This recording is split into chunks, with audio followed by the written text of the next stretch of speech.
महाराष्ट्रातील रेशनधारकांसाठी आत्ताच्या घडीची सर्वात मोठी अपडेट समोर आली आहे। आता राज्य शासनाच्या पुरवठा विभागाकडून महाराष्ट्रातील रेशन कार्ड धारकांना एक नवीन तृणधान्य मोफत देण्यात येणार आहे। रेशन कार्ड धारकांना गहू आणि तांदूळासोबतच आता ज्वारी सुद्धा मोफत मिळणार आहे। मिळालेल्या माहितीनुसार गव्हाचे प्रमाण कमी करून आता रेशन कार्ड धारकांना ज्वारी हे तृणधान्य सुद्धा वितरित करण्यात येणार आहे। नक्कीच या निर्णयामुळे राज्यातील रेशन कार्ड धारकांना दिलासा मिळणार आहे। मिळालेल्या माहितीनुसार राज्यातील काही निवडक जिल्ह्यांमध्ये ज्वारीचे वाटप करण्यात येणार आहे।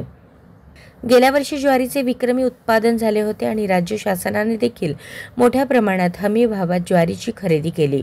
दरम्यान आता या ज्वारीचे राज्य शासनाच्या अन्न नागरी व पुरवठा विभागाच्या माध्यमातून रेशन कार्ड धारकांना वाटप करण्यात येणार आहे। नोव्हेंबर महिन्यापासून रेशन कार्ड धारकांना गहू तांदूळासोबत ज्वारीचे वाटप करण्यात येणार असून जवळपास पुढील 2 महिने रेशन कार्ड धारकांना ज्वारी दिली जाईल, अशी माहिती पुरवठा विभागातील अधिकाऱ्यांकडून यावेळी देण्यात आली।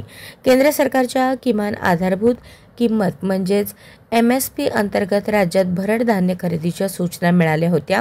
यानुसार राज्य सरकारने शेतकऱ्यांकडून मोठ्या प्रमाणात MSP वर ज्वारीची खरेदी केली आणि आता याच ज्वारीचे रेशन कार्ड धारकांना वाटप करण्यात येणार आहे।